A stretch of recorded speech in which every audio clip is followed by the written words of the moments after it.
So I got something pretty special for us here today. Last time I took a look at some of my Banjo-Kazooie fan fiction from 1998. And now I'd like to move on and take a look at some of my Pokémon fan fiction from 1999. Written, I assume, when I was 13 years old. Could have bled in when I was 14. I turned 14 in August of 99.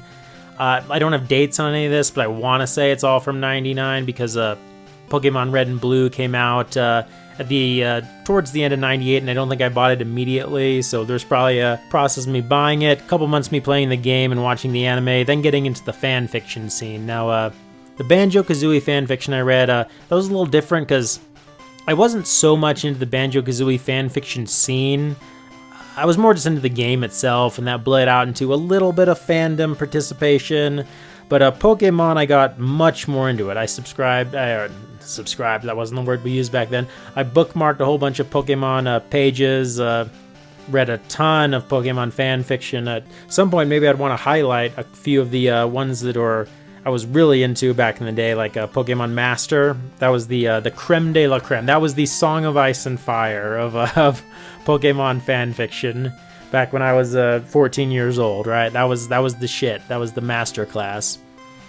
But I tried writing some myself. There's one I know for a fact I tried to do probably the most kind of a traditional form for a Pokemon fan fiction to take was just doing a original character and doing the Pokemon journey. You know, having them get a starter Pokemon, go to the gyms, go to the Elite Four. I think probably thousands and thousands of people started their fan fictions as such back in the day. I did one myself. It was either called Ember's Adventure, Ember's Journey, or Ember's Pokemon Journey. I can't remember which. I want to say it was Ember's Journey. My two big twists at the time were I had a female main character, Ember. You couldn't play as a female yet in Pokemon at the time. It was just Red and Blue, so that was a twist of sorts. And she started on not Pallet Town, but Cinnabar Island, I think. And I had a kind of a flame-themed team. I had a whole flame motif on it. I never got too far in that. I don't even think I got up to her first gym battle. At the time, it felt like I worked on it for a long time because I was 13, but in retrospect, I wouldn't be shocked if it petered off at less than 15,000 words, if I'm being perfectly honest. I didn't get that deep into it. I either gave her a Charmander to start, or maybe it was a Growlithe or a Vulpix. I can't remember, something like that.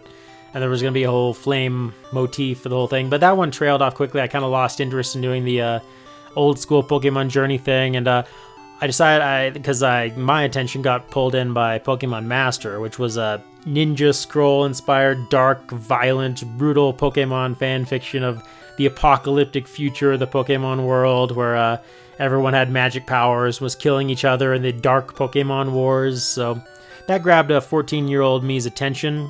A little more unsurprisingly, 13, 14, I can't remember. So I want to read some of the Pokemon fanfiction I read that was more directly inspired by that kind of section of the Pokemon fanfiction world. But I'll do that another day. First, this is just kind of the appetizer. This is another Pokemon fanfiction I wrote under the my old online moniker of Blue Moon 007 by the name of Rattata. And get ready for some extreme angst. And let's get right into it. Rattata by Blue Moon 007. I am Rattata. I'm one of the most common, powerless Pokemon in the world. Is this a good thing? It means that expert trainers will have no desire for my capture, but it also means that I am considered perfect prey for beginners. I am Rattata. I've heard stories, horror stories, from escaped Rattata who were captured by beginning trainers. Then, as the trainer's skills advanced, the Rattata was forgotten.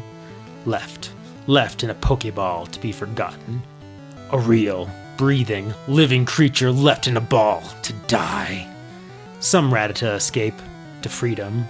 These Rattata are scared, jumpy at the slightest sound, and twitch uncontrollably as they sleep. Ha! Some freedom. I am Rattata. I sometimes wonder what it must be like to be, say, an Articuno. Sure, every trainer in the world wants to capture me, but do any of them have the skills? No. Suddenly, a beep sounds behind me. A dry, unimpressed voice informs a new trainer that I'm a rat who can use Hyperfang and suck blood and blah blah blah. Jesus! Who programmed that piece of shit Pokédex anyway? Doesn't anyone understand that Pokémon are real creatures too? Living creatures! I am Rattata. The trainer's Squirtle comes at me. Huh. A new trainer. I guess today is the day new Pokemon trainers leave because they want to catch 'em all. Yeah, put a bunch of living organisms in balls to die. I focus energy and quick attack away from the Squirtle's bubbles. Then I leap at it and super fang it into unconsciousness. Ah, Squirtle! The boy shouts. Huh. Beginner. I don't like to fight my fellow Pokemon. Pokemon aren't meant for fighting. Sure, I get into a few fights in the wild. Hell, I even battled a Sandshrew over territory the other day. But living organisms should not be enslaved for combat. I am Rattata. I see the trainer recall his fainted Squirtle into the little death ball as I chase him off. Huh, beginner. I feel myself growing stronger all of a sudden. Power surging through me as my mind and body strengthen. I feel as if I have true power. Suddenly, I realize what Pokemon must do. Eliminate all trainers. Destroy the death balls. Humans and Pokemon can share the world. I must lead Pokemon kind to eradicate all trainers. Eradicate. I shout my new plan to the world. Eradicate! I am Eradicate, and no trainer will ever enslave me. So, yeah, you can see that the teenage angst had fully taken over my mind at this point. I was definitely in a dark place. I don't know, to some extent, I guess I've always been in a dark place in the 23 years and counting since. But yeah, you can definitely see this is truly a fan fiction written by a junior high or maybe early high school student, because I was definitely oh boy, I had some issues that I was working out through a fictional Rattata turned Raticate with plans to rise up against Pokemon captors. But yep, so that's my little that's a little prologue to my Pokemon fanfiction career. Like I said, I unfortunately don't have a copy of Ember's Journey, I think it was called, anymore. I'd read that too, but I do have another fanfiction that I wrote a fair bit more of, not a ton, like more than this little sneak preview I read, called Pokemon Gang, and I'll come back maybe in the next little while and I'll read that as well.